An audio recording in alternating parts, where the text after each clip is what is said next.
This is a continuation of Now It Can Be Told by Philip Gibbs, comprising Part 6, Chapters 1 through 10. Part 6. Psychology on the Somme.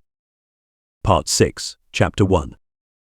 All that had gone before was but a preparation for what now was to come. Until July 1st of 1916, the British armies were only getting ready for the big battles which were being planned for them by something greater than generalship, by the fate which decides the doom of men.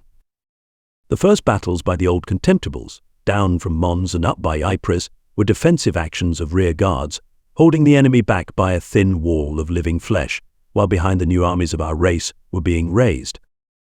The battles of Festubert, Neuve-Chapelle, Loos, and all minor attacks which led to little salients were but experimental adventures in the science of slaughter, badly bungled in our laboratories. They had no meaning apart from providing those mistakes by which men learn, ghastly mistakes, burning more than the fingers of life's children. They were only diversions of impatience in the monotonous routine of trench warfare, by which our men strengthened the mud walls of their school of courage, so that the new boys already coming out might learn their lessons without more grievous interruption than came from the daily visits of that intruder to whom the fees were paid. In those 2 years it was France which fought the greatest battles, flinging her sons against the enemy's ramparts in desperate, vain attempts to breach them. At Verdun, in the months that followed the first month of 16, it was France which sustained the full weight of the German offensive on the Western Front and broke its human waves until they were spent in a sea of blood, above which the French poilus, the hairy ones, stood panting and haggard on their death-strewn rocks. The Germans had failed to deal a fatal blow at the heart of France.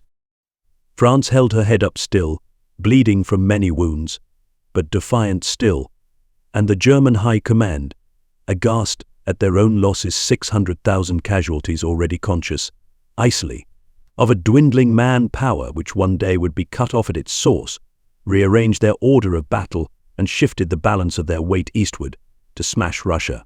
Somehow or other they must smash a way out by sledge-hammer blows, left and right, west and east, from that ring of nations which girdled them.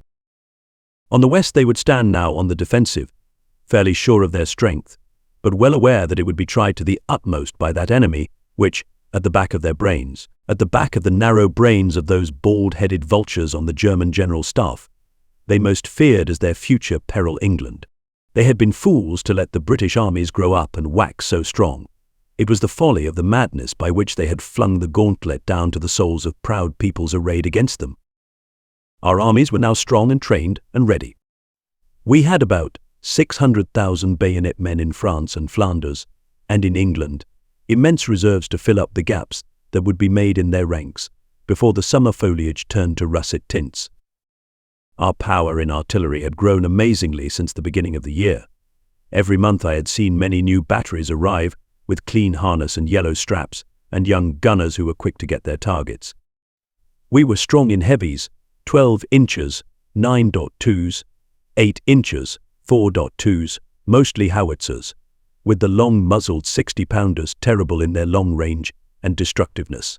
Our aircraft had grown fast, squadron upon squadron, and our aviators had been trained in the school of General Trenchard, who sent them out over the German lines to learn how to fight, and how to scout, and how to die like little gentlemen. For a time our flying men had gone out on old-fashioned buses, primitive machines, which were an easy prey to the fast-flying Fokkers, who waited for them behind a screen of cloud, and then stooped on them like hawks sure of their prey.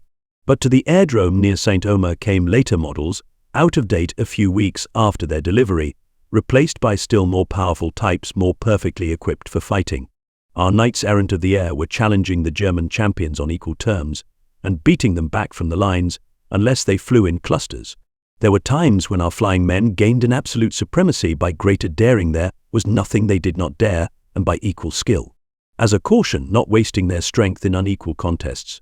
It was a sound policy, and enabled them to come back again in force and hold the field for a time by powerful concentrations.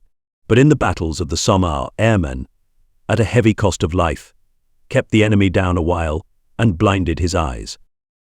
The planting of new airdromes between Albert and Amiens, the long trail down the roads of lorries packed with wings and the furniture of aircraft factories gave the hint to those who had eyes to see that in this direction a merry hell was being prepared. There were plain signs of massacre at hand all the way from the coast to the lines. At Etaples and other places near Boulogne, hospital huts and tents were growing like mushrooms in the night. From casualty clearing stations near the front, the wounded, the human wreckage of routine warfare, were being evacuated in a hurry to the base, and from the base to England. They were to be cleared out of the way, so that all the wards might be empty for a new population of broken men in enormous numbers. I went down to see this clearance, this tidying up. There was a sinister suggestion in the solitude that was being made for a multitude that was coming. "We shall be very busy," said the doctors. "We must get all the rest we can now," said the nurses. "In a little while every bed will be filled," said the matrons. Outside one hut, with the sun on their faces, were 4 wounded Germans, Württembergers and Bavarians, too ill to move just then. Each of them had lost a leg under the surgeon's knife. They were eating strawberries and seemed at peace. I spoke to one of them. "Nicke, wie befinden Sie sich?" "Ganz wohl, wir sind zufrieden mit unserer Behandlung." I passed through the shell shock wards and a yard where the shell shocks sat about, dumb or making queer, foolish noises, or staring with a look of animal fear in their eyes. From a padded room came a sound of singing. Some idiot of war was singing between bursts of laughter. It all seemed so funny to him, that war, so mad. "We are clearing them out," said the medical officer. "There will be many more soon." How soon? That was a question nobody could answer. It was the only secret. And even that was known in London, where little ladies in society were naming the date, in confidence, to men who were directly concerned with it having, as they knew, only a few more weeks or days of certain life. But I believe there were not many officers who would have surrendered deliberately all share in the great push. In spite of all the horror, which these young officers knew it would involve, they had to be in it and could not endure the thought that all their friends and all their men should be there while they were out of it. A decent excuse for the safer side of it, yes. A staff job, the intelligence branch, any post behind the actual shambles, and thank God for the luck, but not an absolute shirk. Tents were being pitched in many camps of the Somme, rows and rows of bell tents and pavilions stained to a reddish brown. Small cities of them were growing up on the right of the road between Amiens and Albert at Denancourt and Dowers and Vaux-sous-Corbie. I thought they might be for troops in reserve until I saw large flags hoisted to tall staffs and men of the RAMC, busy painting signs on large sheets stretched out on the grass. It was always the same sign, the sign of the cross, that was red. There was a vast traffic of lorries on the roads, and trains were travelling on light railways day and night to railroads just beyond shell range. What was all the weight they carried? No need to ask. The dumps were being filled, piled up with row upon row of shells, covered by tarpaulin or brushwood when they were all stacked. Enormous shells, some of them like gigantic pigs without legs. Those were for the 15 inches or the 9.2s. There was enough high explosive force littered along those roads above the Somme to blow cities off the map. "It does one good to see," said a cheery fellow. "The people at home have been putting their backs into it. Thousands of girls have been packing those things. Well done, munitions." I could take no joy in the sight, only a grim kind of satisfaction that at least, when our men attacked, they would have a power of artillery behind them. It might help them to smash through to a finish, if that were the only way to end this long-drawn suicide of nations. My friend was shocked when I said, "Curse all munitions." Part 6, Chapter 2. The British armies as a whole were not gloomy at the approach of that new phase of war, which they called the Great Push, as though it were to be a glorified football match. It is difficult, perhaps impossible, to know the thoughts of vast masses of men moved by some sensational adventure. But a man would be a liar if he pretended that British troops went forward to the great attack with hangdog looks or any visible sign of fear in their souls. I think most of them were uplifted by the belief that the old days of trench warfare were over forever, and that they would break the enemy's lines by means of that enormous gun power behind them and get him on the run. There would be movement, excitement, triumphant victories, and then the end of the war. In spite of all risks, it would be enormously better than the routine of the trenches. They would be getting on with the job instead of standing still and being shot at by invisible earthmen. "If we once get the Germans in the open, we shall go straight through them." That was the opinion of many young officers at that time, and for once they agreed with their generals. It seemed to be a question of getting them in the open, and I confess that when I studied the trench maps and saw the enemy's defensive earthworks 30 miles deep in one vast maze of trenches and redoubts and barbed wire and tunnels, I was appalled at the task which lay before our men. They did not know what they were being asked to do. They had not seen then those awful maps. We were at the height and glory of our strength. Out of England had come the flower of our youth, and out of Scotland and Wales and Canada and Australia and New Zealand, even out of Ireland with the 16th Division of the South and West and the 36th of Ulster. The new armies were made up of all the volunteers who had answered the call to the colours, not waiting for the conscription by class, which followed later. They were the ardent ones, the young men from office, factory, shop and field, university and public school. The best of our intelligence were there, the noblest of our manhood, the strength of our heart, the beauty of our soul, in those battalions which soon were to be flung into explosive fires. Part 6, Chapter 3. In the month of May, a new type of manhood was filling the old roads behind the front. I saw them first in the little old town of St. Pol, where always there was a coming and going of French and English soldiers. It was market day, and the grand place, not very grand, was crowded with booths and old ladies in black, and young girls with checkered aprons over their black frocks and pigs and clucking fowls. Suddenly the people scattered, and there was a rumble and rattle of wheels as a long line of transport wagons came through the square. By Jove, Australians. There was no mistaking them. Their slouch hats told one at a glance, but without them I should have known. They had a distinctive type of their own, which marked them out from all other soldiers of ours along those roads of war. They were hatchet-faced fellows who came riding through the little old market town, British unmistakably, yet not English, not Irish, nor Scottish, nor Canadian. They looked hard, with the hardness of a boyhood and a breeding away from cities, or, at least, away from the softer training of our way of life. They had merry eyes, especially for the girls round the stalls, but resolute, clean-cut mouths, and they rode their horses with an easy grace in the saddle, as though born to riding, and drove their wagons with a recklessness among the little booths that was justified by half an inch between an iron axle and an old woman's table of coloured ribbons. Those clean-shaven, sun-tanned, dust-covered men who had come out of the hell of the Dardanelles and the burning drought of Egyptian sands looked wonderfully fresh in France. Youth, keen as steel, with a flash in the eyes, with an utter carelessness of any peril ahead, came riding down the street. They were glad to be there. Everything was new and good to them, though so old and stale to many of us, and after their adventures in the East, they found it splendid to be in a civilized country, with water in the sky and in the fields, with green trees about them, and flowers in the grass, and white people who were friendly. When they came up in the train from Marseille, they were all at the windows, drinking in the look of the French landscape, and one of their officers told me that again and again he heard the same words spoken by those lads of his. It's a good country to fight for. It's like being home again. At first they felt chilly in France, for the weather had been bad for them during the first weeks in April, when the wind had blown cold and rain clouds had broken into sharp squalls. Talking to the men, I saw them shiver a little and heard their teeth chatter, but they said they liked a moist climate with a bite in the wind, after all the blaze and glare of the Egyptian sun. One of their pleasures in being there was the opportunity of buying sweets. They can't have too much of them, said one of the officers, and the idea that those hard fellows, whose Homeric fighting qualities had been proved, should be enthusiastic for lollipops seemed to me an amusing touch of character. For tough as they were, and keen as they were, those Australian soldiers were but grown-up children with a wonderful simplicity of youth and the gift of laughter. I saw them laughing when, for the first time, they tried on the gas masks which none of us ever left behind when we went near the fighting line. That horror of war on the Western Front was new to them. Poison gas was not one of the weapons used by the Turks, and the gas masks seemed a joke to the groups of Australians trying on the headgear in the fields and changing themselves into obscene spectres.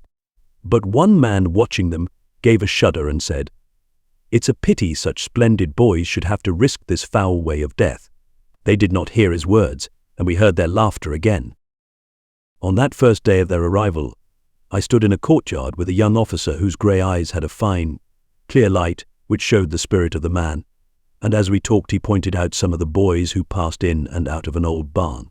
One of them had done fine work on the peninsula, contemptuous of all risks. Another had gone out under heavy fire to bring in a wounded friend. "Oh, they are great lads," said the captain of the company, "but now they want to get at the Germans and finish the job quickly. Give them a fair chance and they'll go far. They went far, from that time to the end, and fought with a simple, terrible courage. They had none of the discipline imposed upon our men by regular traditions. They were gypsy fellows, with none but the gypsy law in their hearts, intolerant of restraint, with no respect for rank or caste, unless it carried strength with it, difficult to handle behind the lines, quick-tempered, foul-mouthed, primitive men, but lovable, human, generous souls when their bayonets were not red with blood. Their discipline in battle was the best. They wanted to get to a place ahead. They would fight the devils of hell to get there. The New Zealanders followed them, with rosy cheeks like English boys of Kent, and more gentle manners than the other Anzacs, and the same courage. They went far, too, and set the pace a while in the last lap, but that, in the summer of 16, was far away. In those last days of June, before the big battles began, the countryside of the Somme Valley was filled with splendor. The mustard seed had spread a yellow carpet in many meadows, so that they were fields of the cloth of gold, and clumps of red clover grew like flowers of blood. The hedges about the villages of Picardy were white with elderflower and drenched with scent. It was haymaking time, and French women and children were tossing the hay on wooden pitchforks during hot days which came between heavy rains. Our men were marching through that beauty, and were conscious of it, I think, and glad of life. Part 6, Chapter 4. Boulogne was a port through which all our youth passed between England and the long, straight road which led to no man's land. The 7-day leave men were coming back by every tide, and all other leave was cancelled. New drafts were pouring through the port by tens of thousands, all manner of men, of all our breed, marching in long columns from the quayside, where they had orders yelled at them through megaphones by A.M. Ard. T. O. A.M.L.O. and other blue-tabbed officers who dealt with them as cattle for the slaughterhouses. I watched them landing from the transports which came in so densely crowded with the human freight that the men were wedged together on the decks like herrings in barrels. They crossed from one boat to another to reach the gangways, and one by one, interminably as it seemed, with rifle gripped and pack hunched, and steel hat clattering like a tinker's kettle, came down the inclined plank and lurched ashore. They were English lads from every country, Scots, Irish, Welsh, of every regiment, Australians, New Zealanders, South Africans, Canadians, West Indian Negroes of the garrison artillery, Sikhs, Pathans, and Dogras of the Indian cavalry. Some of them had been sick, and there was a greenish pallor on their faces. Most of them were deeply tanned. Many of them stepped on the quayside of France for the first time after months of training, and I could tell those, sometimes, by the furtive look they gave at the crowded scene about them, and by a sudden glint in their eyes, a faint reflection of the emotion that was in them, because this was another stage on their adventure of war, and the drawbridge was down at last between them and the enemy. That was all, just that look, and lips tightened now grimly, and the pack hunched higher. Then they fell in by number, and marched away, with red caps to guard them, across the bridge, into the town of Boulogne and beyond to the great camp near Etaples, and near the hospital, so that German aircraft had a good argument for smashing Red Cross huts, where some of them would wait until somebody said, "You're wanted." They were wanted in droves as soon as the fighting began on the first day of July.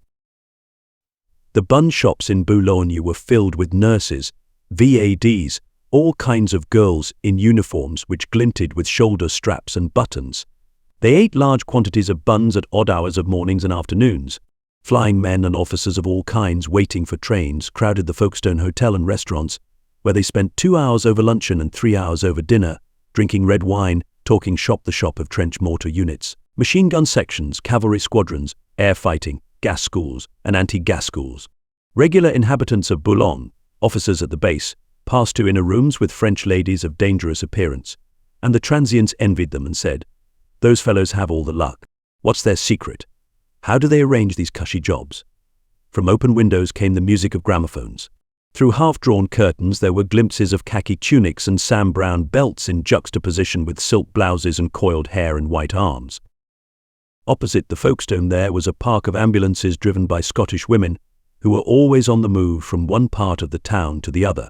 Motor cars came hooting with staff officers, all aglow in red tabs and armbands, thirsty for little cocktails after a dusty drive. Everywhere in the streets and on the esplanade there was incessant saluting. The arms of men were never still. It was like the St. Vitus disease. Tommies and jocks saluted every subaltern with an automatic gesture of convulsive energy. Every subaltern acknowledged these movements and in turn saluted a multitude of majors, colonels, and generals. The thing became farcical, a monstrous absurdity of human relationship, yet pleasing to the vanity of men lifted up above the lowest caste. It seemed to me an intensification of the snob instinct in the soul of man. Only the Australians stood out against it, and went by all officers except their own with a careless slouch and a look of to hell with all their hand-wagging. Seated on high stools in the Folkestone, our young officers clinked their cocktails and then whispered together. "When's it coming?" "In a few days I'm for the Gomacourt sector." "Do you think we shall get through?" "Not a doubt of it. The cavalry are massing for a great drive. As soon as we make the gap, they'll ride into the blue. By God, there'll be some slaughter. I think the old Boscher will crack this time." "Well, cheerio."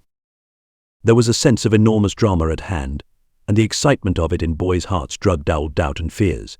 It was only the older men, and the introspective, who suffered from the torture of apprehension. Even timid fellows in the ranks were, I imagine, strengthened and exalted by the communal courage of their company or battalion, for courage as well as fear is infectious, and the psychology of the crowd uplifts the individual to immense heights of daring when alone he would be terror-stricken.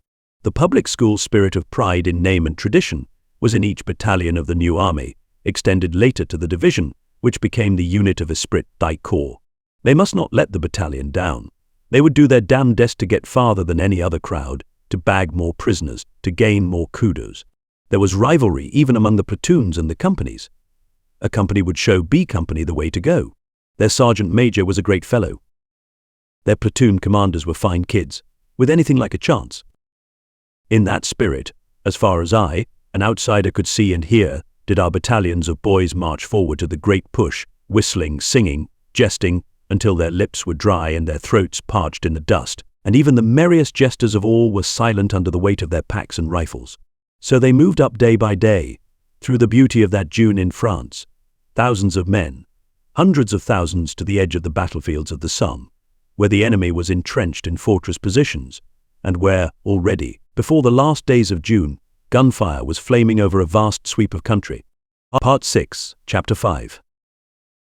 On the 1st of July, 1916, began those prodigious battles which only lulled down at times during 2.5 years more, when our British armies fought with desperate sacrificial valor beyond all previous reckoning, when the flower of our youth was cast into that furnace month after month, recklessly, with prodigal, spendthrift haste, when those boys were mown down in swaths by machine guns, blown to bits by shell fire, gassed in thousands, until all that country became a graveyard, when they went forward to new assaults or fell back in rearguard actions with a certain knowledge that they had in their first attack no more than 1 chance in 5 of escape, next time 1 chance in 4, then 1 chance in 3, 1 chance in 2, and after that no chance at all, on the line of averages, as worked out by their experience of luck.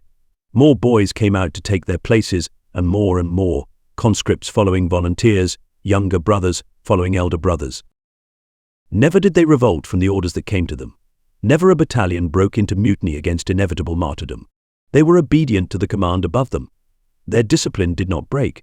However profound was the despair of the individual, and it was, I know, deep as the wells of human tragedy in many hearts, the mass moved as it was directed, backward or forward, this way and that, from one shambles to another, in mud and in blood, with the same massed valor as that which uplifted them before that first day of July, with an intensified pride in the fame of their divisions, with a more eager desire for public knowledge of their deeds, with a loathing of war's misery, with a sense of its supreme folly, yet with a refusal in their souls to acknowledge defeat or to stop this side of victory.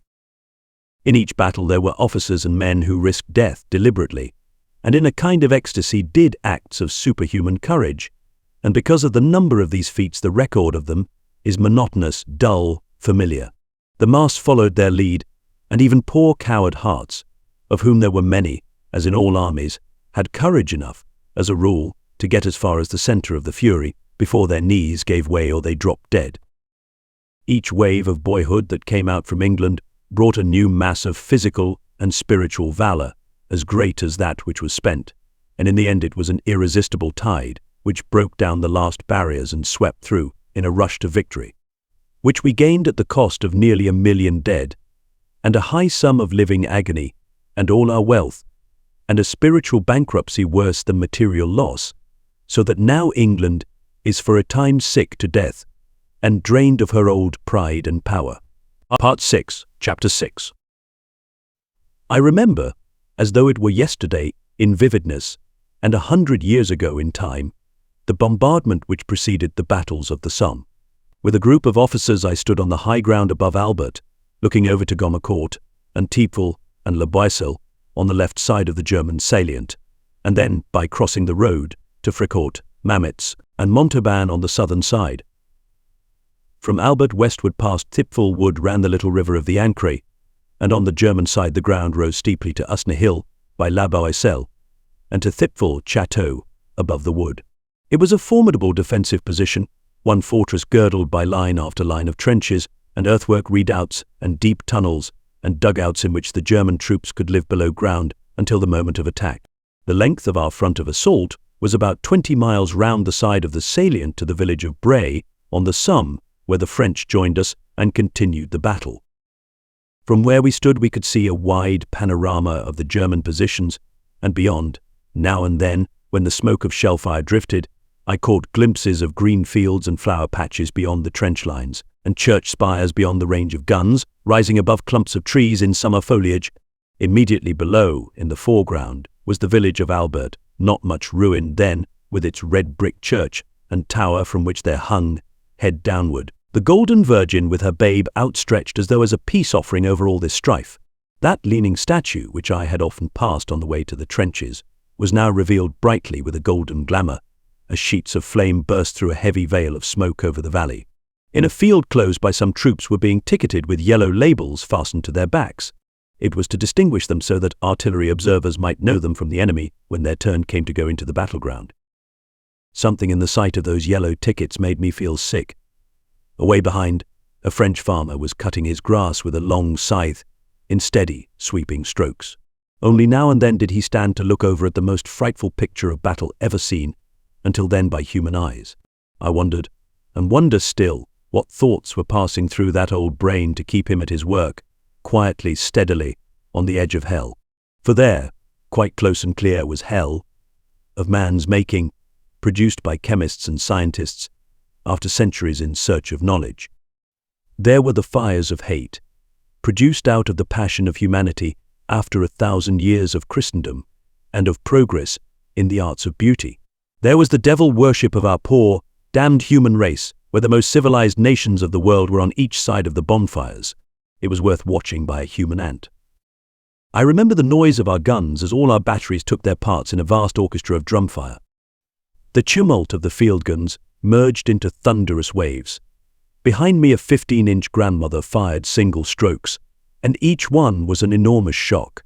Shells were rushing through the air like droves of giant birds with beating wings and with strange wailings. The German lines were in eruption. Their earthworks were being tossed up, and fountains of earth sprang up between columns of smoke, black columns and white, which stood rigid for a few seconds and then sank into the banks of fog. Flames gushed up red and angry, rending those banks of mist with strokes of lightning. In their light I saw trees falling, branches tossed like twigs, black things hurtling through space. In the night before the battle, when that bombardment had lasted several days and nights, the fury was intensified. Red flames darted hither and thither like little red devils as our trench mortars got to work. Above the slogging of the guns there were louder, earth-shaking noises, and volcanoes of earth and fire spouted, as high as the clouds. One convulsion of this kind happened above Usna Hill, with a long, terrifying roar and a monstrous gush of flame. "What is that?" asked someone. "It must be the mine we charged at Le Boissel, the biggest that has ever been." It was a good guess. When, later in the battle, I stood by the crater of that mine and looked into its gulf, I wondered how many Germans had been hurled into eternity when the earth had opened. The grave was big enough for a battalion of men with horses and wagons below the chalk of the crater's lips. Often on the way to Bapaume I stepped off the road to look into that white gulf, remembering the moment when I saw the gust of flame that rent the earth about it. Part 6, Chapter 7. There was the illusion of victory on that first day of the summer battles, on the right of the line by Fricourt, and it was not until a day or two later that certain awful rumors I had heard from wounded men and officers who had attacked on the left up by Gommecourt, Thiepval, and Serre confirmed by certain knowledge of tragic disaster on that side of the battle line.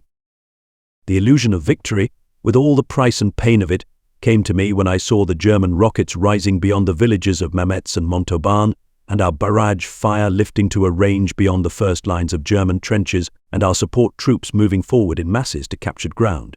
We had broken through, by the heroic assault of our English and Scottish troops, West Yorks, Yorks and Lancs, Lincolns, Durhams, Northumberland Fusiliers, Norfolks and Berkshires, Liverpools, Manchesters, Gordons, and Royal Scots, all those splendid men I had seen marching to their lines.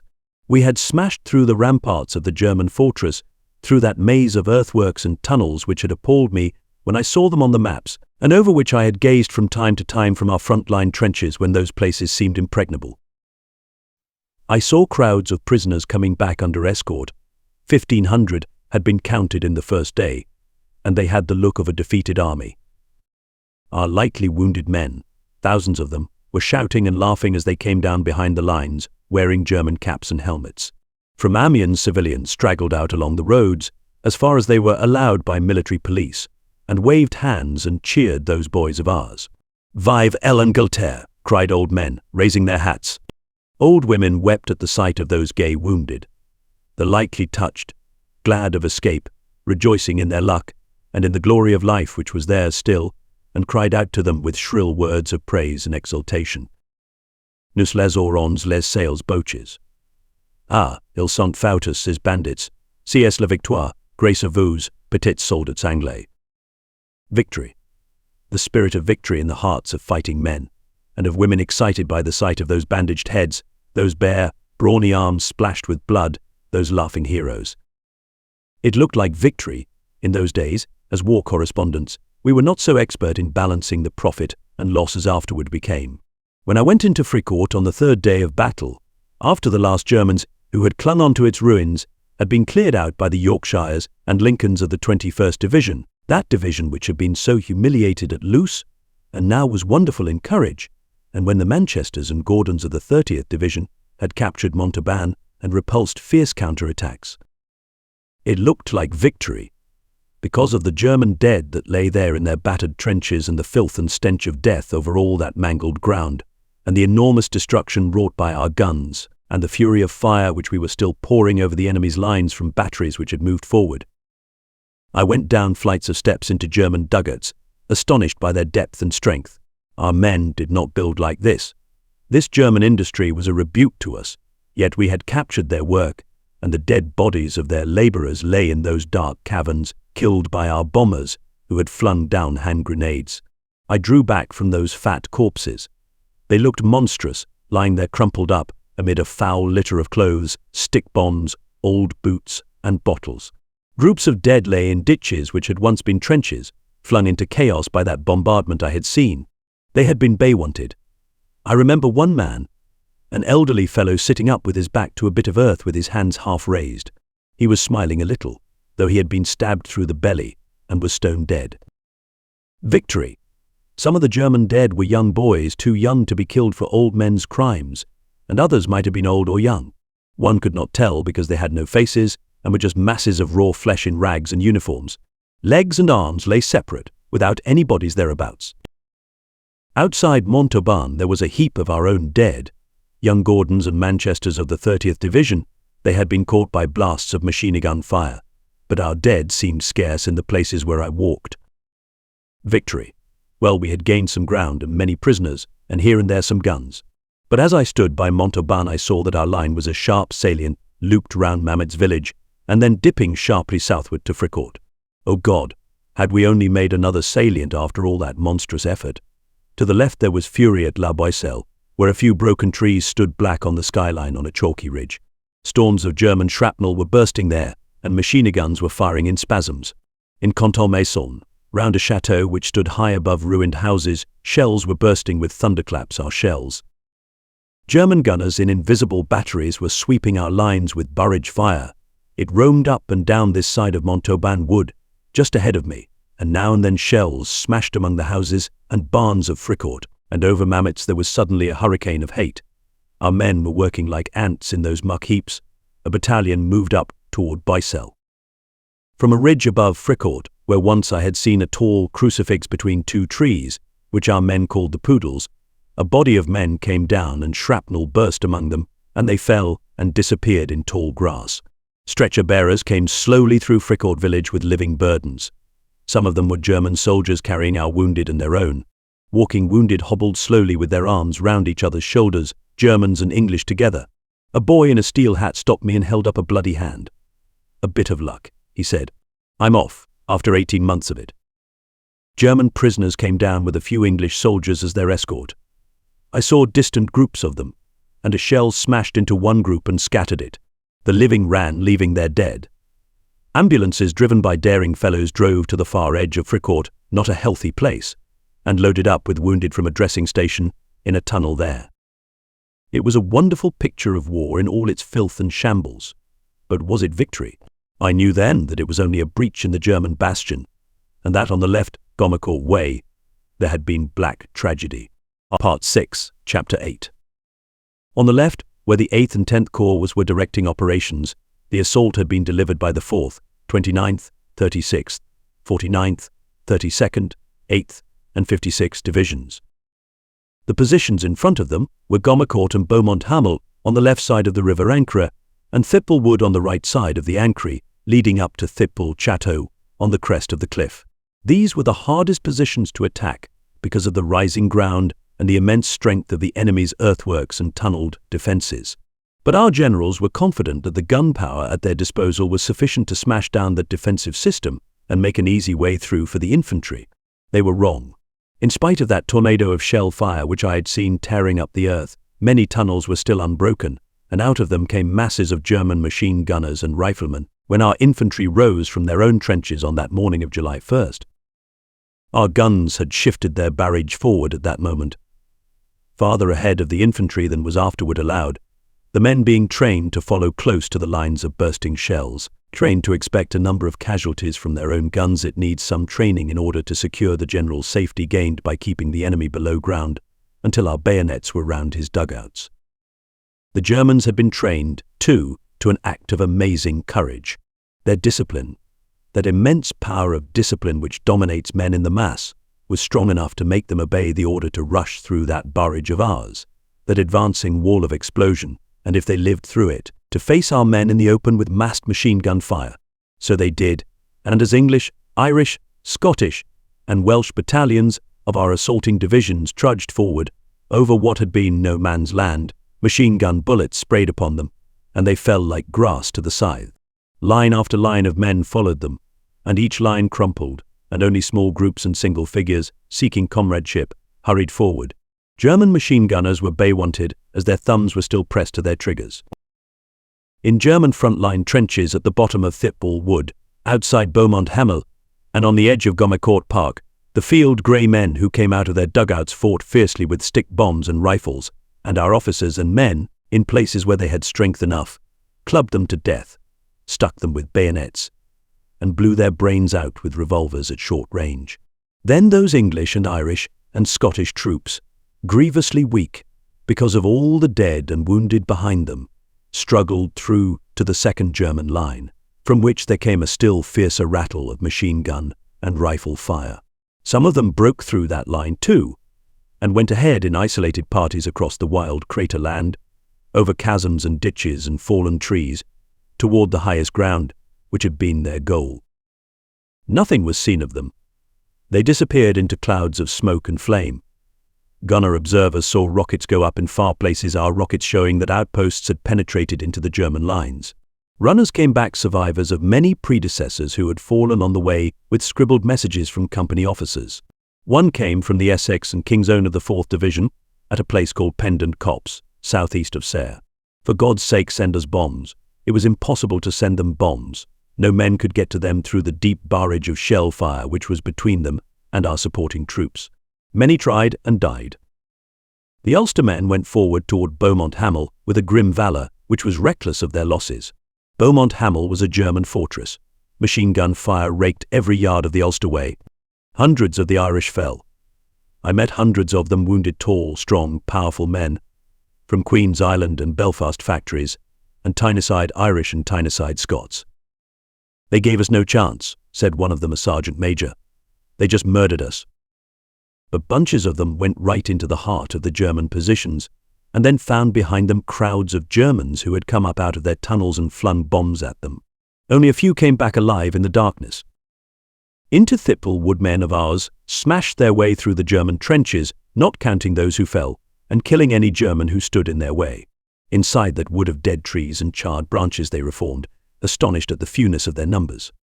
Germans coming up from holes in the earth attacked them, and they held firm and took 200 prisoners. Other Germans came closing in like wolves in packs, and to a German officer who said, "Surrender," our men shouted, "No surrender," and fought in Thippel Wood until most were dead, and only a few wounded crawled out to tell that tale. The Londoners of the 56th Division had no luck at all.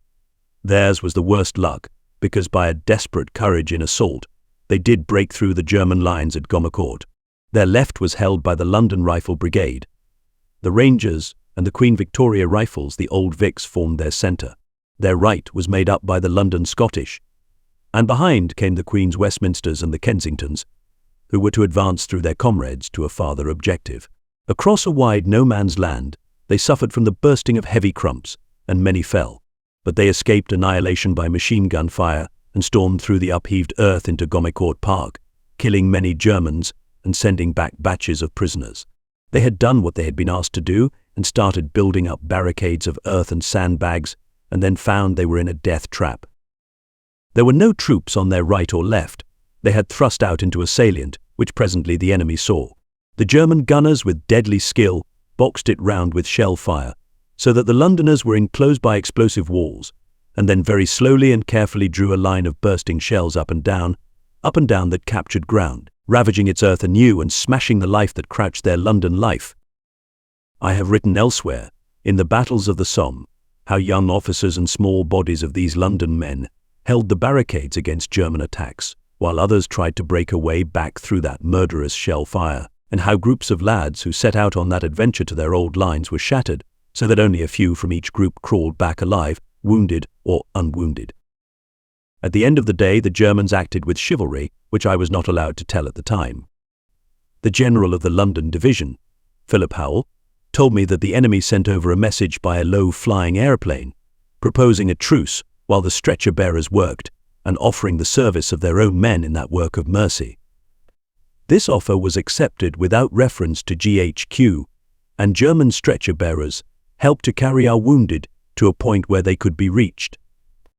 Many, in spite of that, remained lying out in no man's land, some for 3 or 4 days and nights. I met one man who lay out there wounded with a group of comrades more badly hurt than he was until July 6th. At night he crawled over to the bodies of the dead and took their water bottles and iron rations, and so brought drink and food to his stricken friends. Then, at last, he made his way through roving shells to our lines, and even then asked to lead the stretcher-bearers who volunteered on a search party for his poles. Physical courage was very common in the war, said a friend of mine who saw nothing of war. It is proved that physical courage is the commonest quality of mankind, as moral courage is the rarest. But that soldier's courage was spiritual, and there were many like him in the battles of the Somme, and in other later battles as tragic as those. Part 6, Chapter 9. I have told how, before the Big Push, as we called the beginning of these battles, little towns of tents were built under the sign of the Red Cross. For a time they were inhabited only by medical officers, nurses and orderlies, busily getting ready for a sudden invasion and spending their surplus energy, which seemed inexhaustible, on the decoration of their camps by chalk-lined paths, red crosses painted on canvas or built up in red and white chalk on levelled earth, and flowers planted outside the tents, all very pretty and picturesque in the sunshine and the breezes over the valley of the Somme. On the morning of battle, the doctors, nurses and orderlies waited for their patients and said, "Now we shan't be long." They were merry and bright with that wonderful cheerfulness which enabled them to face the tragedy of mangled manhood without horror, and almost, it seemed, without pity, because it was their work, and they were there to heal what might be healed.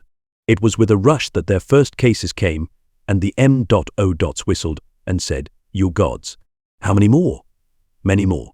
The tide did not slacken. It became a spate brought down by waves of ambulances. 3,000 wounded came to Dowers on the summit, 3,000 to Corby, thousands to Denoncourt, Hailey, Puchvillas, Toutencourt, and many other clearing stations. At Dowers the tents were filled to overflowing until there was no more room. The wounded were laid down on the grass to wait their turn for the surgeon's knife.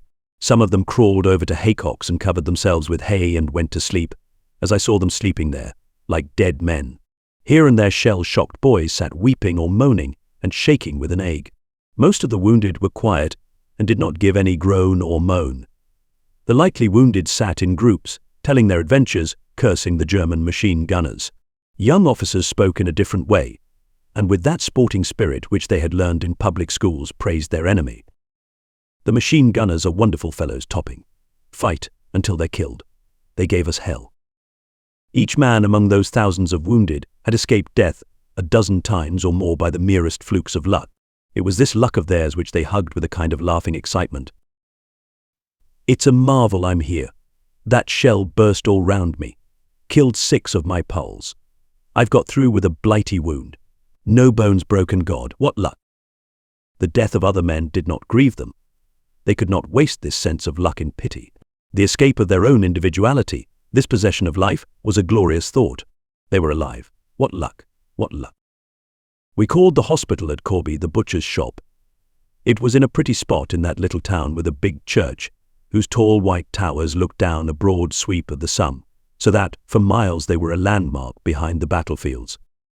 Behind the lines during those first battles, but later, in 1918, when the enemy came nearly to the gates of Amiens, a stronghold of the Australians, who garrisoned it and sniped pigeons for the pots off the top of the towers, and took no great notice of whiz-bangs which broke through the roofs of cottages and barns.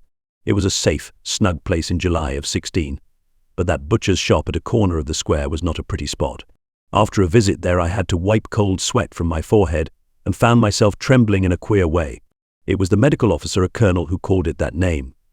"This is our butcher's shop," he said, cheerily. "Come and have a look at my cases. They're the worst possible, stomach wounds, compound fractures, and all that. We lop off limbs here all day long, and all night. You've no idea." I had no idea, but I did not wish to see its reality. The M.O. could not understand my reluctance to see his show. He put it down to my desire to save his time and explained that he was going the rounds and would take it as a favor if I would walk with him. I yielded weakly and cursed myself for not taking to flight. Yet, I argued, what men are brave enough to suffer I ought to have the courage to see. I saw and sickened.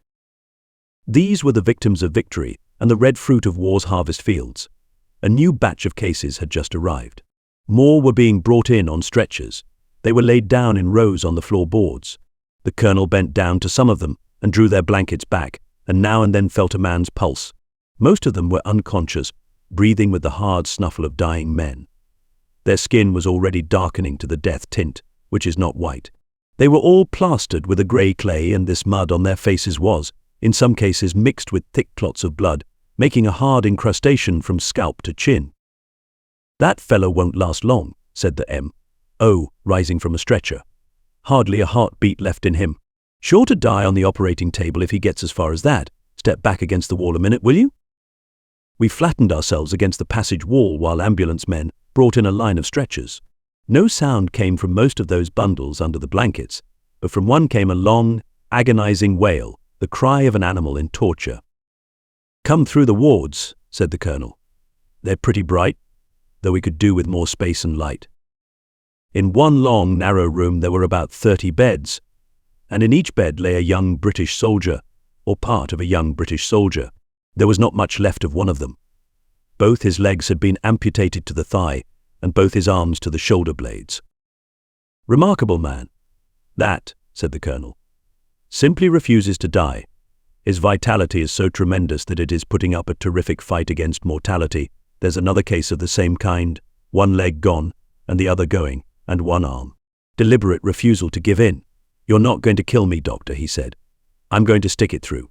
What spirit, eh? Eh?" I spoke to that man. He was quite conscious, with bright eyes. His right leg was uncovered and supported on a board hung from the ceiling. Its flesh was like that of a chicken, badly carved, white, flabby, and in tatters. He thought I was a surgeon and spoke to me pleadingly. "I guess you can save that leg, sir. It's doing fine. I should hate to lose it." I murmured something about a chance for it, and the M.O. broke in cheerfully. "You won't lose it if I can help it. How's your pulse?" "Oh, not bad. Keep cheerful and we'll pull you through."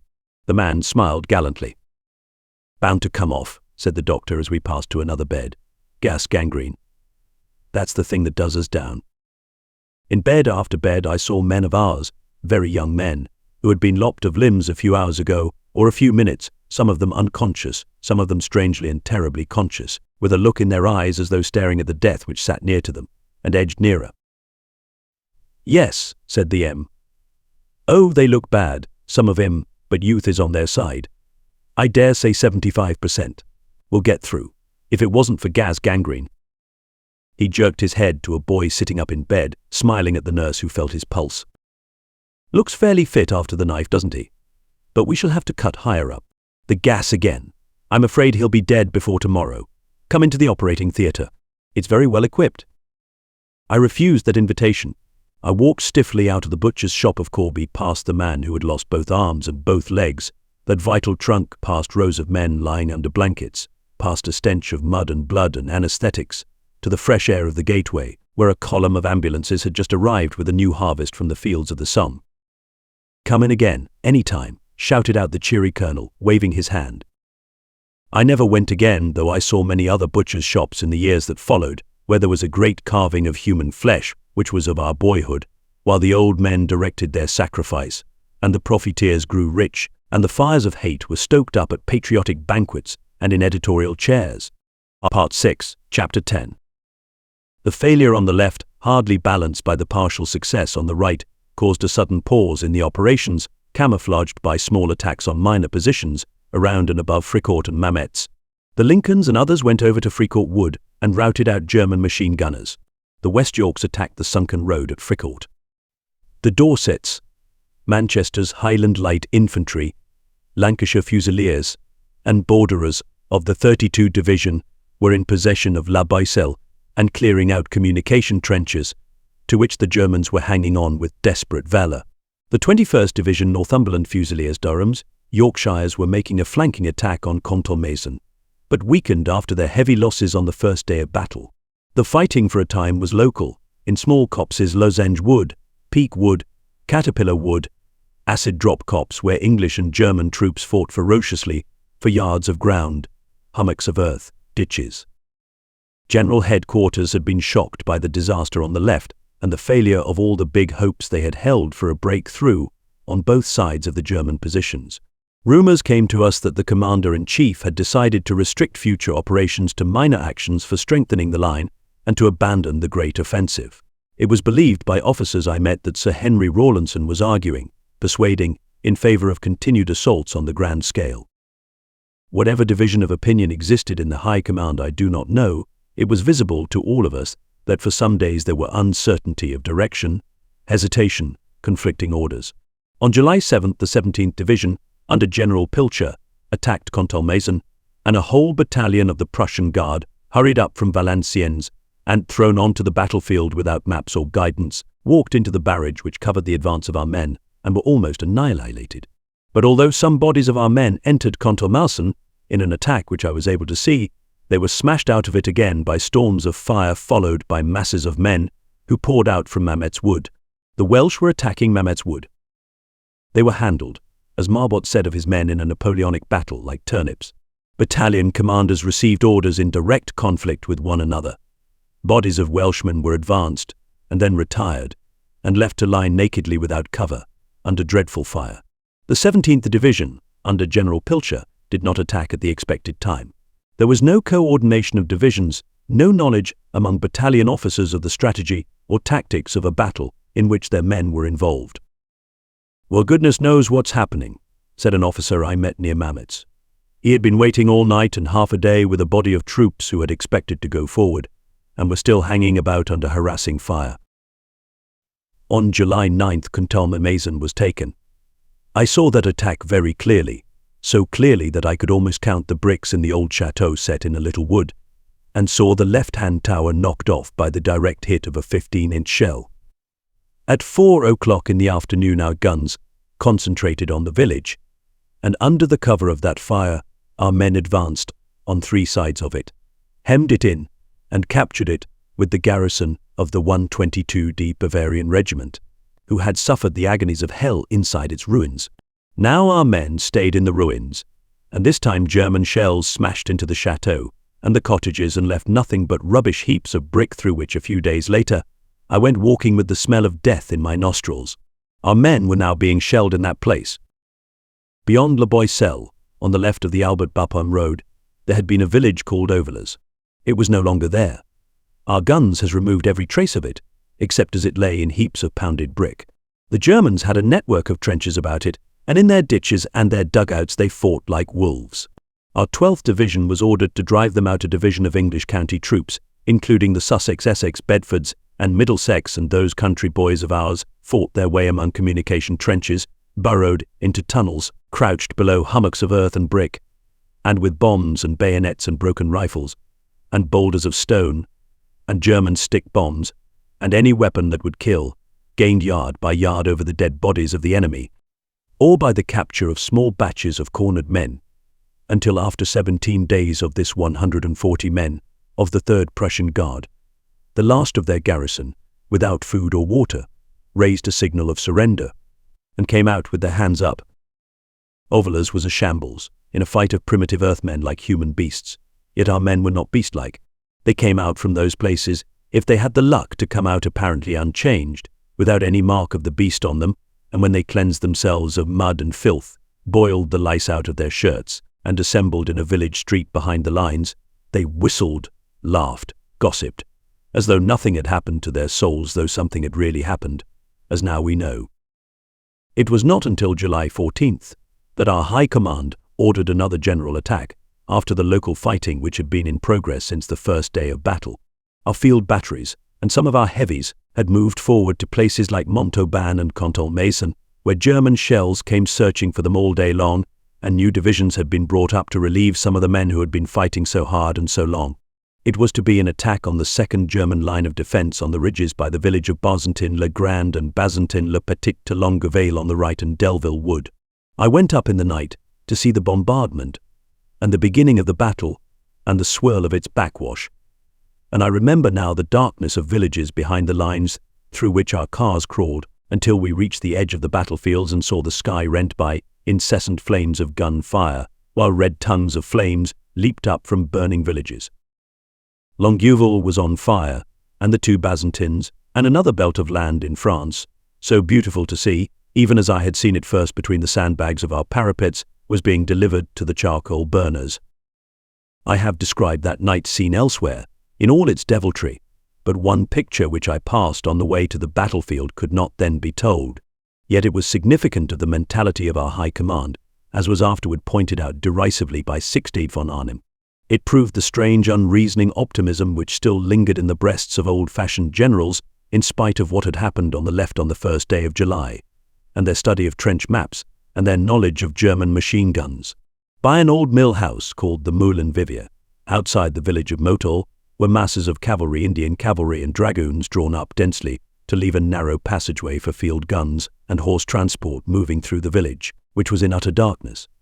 The Indians sat like statues on their horses, motionless, dead silent. Now and again there was a jangle of bits.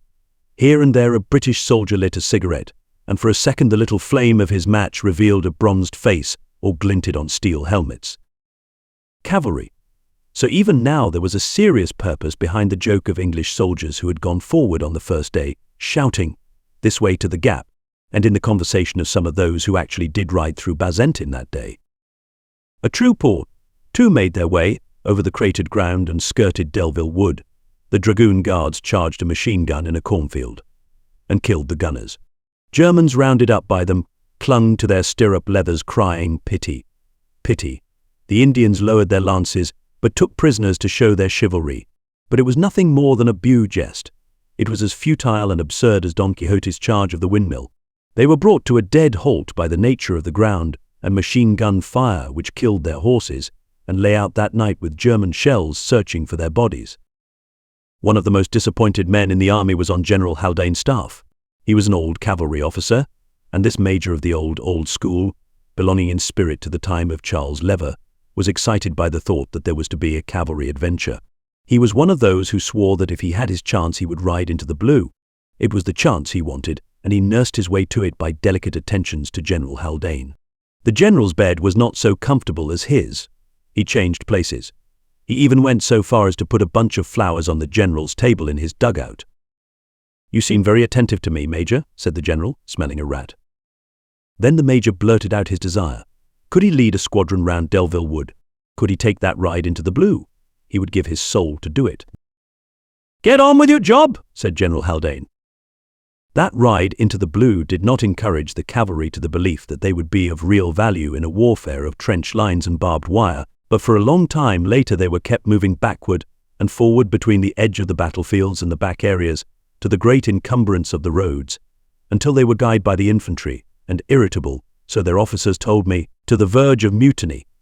Their irritability was cured by dismounting them for a turn in the trenches, and I came across the household cavalry digging by the Coniston steps, this side of Tipful, and cursing their spade work.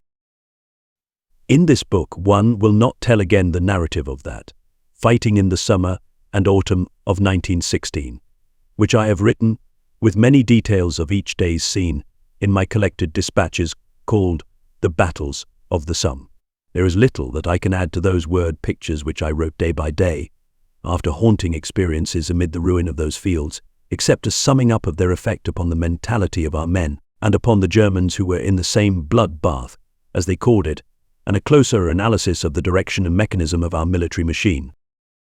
Looking back upon those battles in the light of knowledge gained in the years that followed, it seems clear that our High Command was too prodigal in its expenditure of life in small sectional battles, and that the Army Corps and divisional staffs had not established an efficient system of communication with the fighting units under their control. It seemed to an outsider like myself that a number of separate battles were being fought without reference to one another in different parts of the field. It seemed as though our generals, after conferring with one another over telephones, said, "All right, tell so and so to have a go at Tipful," or "Today we will send such and such a division to capture Delville Wood," or "We must get that line of trenches outside Bazentin." Orders were drawn up on the basis of that decision and passed down to brigades, who read them as their sentence of death and obeyed with or without protest, and sent 3 or 4 battalions to assault a place which was covered by German batteries round an arc of 20 miles, ready to open out a tempest of fire directly a rocket rose from their infantry, and to tear up the woods and earth in that neighborhood if our men gained ground. If the whole battle line moved forward, the German fire would have been dispersed, but in these separate attacks on places like Trones Wood and Delville Wood, and later on High Wood, it was a vast concentration of explosives which ploughed up our men. So it was that Delville Wood was captured and lost several times, and became Devil's Wood to men who lay there under the crash and fury of massed gun fire, until a wretched remnant of what had been a glorious brigade of youth crawled out stricken, and, bleeding when relieved by another brigade, ordered to take their turn in that devil's cauldron, or to recapture it when German bombing parties and machine gunners had followed in the wake of fire, and had crouched again among the fallen trees and in the shell craters and ditches, with our dead and their dead to keep them company. In Delville Wood, the South African Brigade of the 9th Division was cut to pieces, and I saw the survivors come out with few officers to lead them. In Trones Wood, in Bernafay Wood, in Mametz Wood, there had been great slaughter of English troops and Welsh. The 18th Division and the 38th suffered horribly. In Delville Wood, many battalions were slashed to pieces before these South Africans, and after that came High Wood. All that was left of High Wood in the autumn of 1916 was a thin row of branchless trees, but in July and August there were still glades under heavy foliage, until the branches were lopped off and the leaves scattered by our incessant fire. It was an important position, vital for the enemy's defence, and our attack on the right flank of the Pogiers Ridge, above Bazentin and Delville Wood, giving on the reverse slope a fine observation of the enemy's lines above Martinpuich and Courcelles away to Bapaume. For that reason the Germans were ordered to hold it at all costs, and many German batteries had registered on it to blast our men out if they gained a foothold on our side of the slope or theirs. So High Wood became another hell, On a day of great battle, September 14th, 1916, when for the first time tanks were used, demoralizing the enemy in certain places, though they were too few in number to strike a paralyzing blow. The Londoners gained part of High Wood at frightful cost and then were blown out of it. Other divisions followed them and found the wood stuffed with machine guns, which they had to capture through hurricanes of bullets before they crouched in craters amid dead Germans and dead English, and then were blown out like the Londoners, under shell fire in which no human life could stay for long. The 7th Division was cut up there. The 33 Division lost 6,000 men in an advance against uncut wire in the wood, which they were told was already captured. Hundreds of men were vomiting from the effect of gas shells, choking and blinded. Behind, the transport wagons and horses were smashed to bits. The divisional staffs were often ignorant of what was happening to the fighting men when the attack was launched. Light signals, rockets, heliographing were of small avail through the dust and smoke clouds. Forward observing officers crouching behind parapets, as I often saw them, and sometimes stood with them, watched fires burning, red rockets and green, gusts of flame, and bursting shells, and were doubtful what to make of it all. Telephone wires trailed across the ground for miles were cut into short lengths by shrapnel and high explosive. Accidents happened as part of the inevitable blunders of war. It was all a vast tangle and complexity of strife. On July 17th, I stood in a tent by a staff officer who was directing a group of heavy guns supporting the 3D Division. He was tired, as I could see by the black lines under his eyes and tightly drawn lips. On a camp table in front of him, upon which he leaned his elbows, there was a telephone apparatus, and the little bell kept ringing as we talked. Now and then a shell burst in the field outside the tent, and he raised his head and said, "They keep crumping about here. Hope they won't tear this tent to ribbons. That sounds like a gas shell." Then he turned to the telephone again and listened to some voice speaking. "Yes, I can hear you. Yes, go on. Are men seen leaving High Wood? Yes, shelled by our artillery. Are you sure of that? I say, are you sure they were our men?" Another message. "Well, carry on. Men digging on road from High Wood southeast to Longueuil. Yes, I've got that. They are our men and not Boches. Oh, hell! Get off the line. Get off the line, can't you? Our men and not Boches. Yes, I have that. Heavily shelled by our guns." The staff officer tapped on the table with a lead pencil, a tattoo, while his forehead puckered. Then he spoke into the telephone again. "Are you there? Heavies, well, don't disturb those fellows for half an hour. After that I will give you new orders. Try and confirm if they are our men." He rang off and turned to me. "That's the trouble. Looks as if we had been pounding our own men like hell. Some damn fool reports Boches, gives the reference number, asks for the heavies. Then some other fellow says, not Boches. For God's sake, ceasefire. How is one to tell?" I could not answer that question, but I hated the idea of our men sent forward to capture a road, or a trench, or a wood, and then pounded by our guns. They had enough pounding from the enemy's guns. There seemed a missing link in the system somewhere. Probably it was quite inevitable. Over and over again the wounded swore to God that they had been shelled by our own guns. The Londoners said so from High Wood. The Australians said so from Mouquet Farm. The Scots said so from Longueuil. They said, "Why the hell do we get murdered by British gunners? What's the good of fighting if we're slaughtered by our own side?" In some cases they were mistaken. It was enfilade fire from German batteries. But often it happened according to the way of that telephone conversation in the tent by Brunfay Farm. The difference between British soldiers and German soldiers crawling over shell craters or crouching below the banks of a sunken road was no more than the difference between two tribes of ants.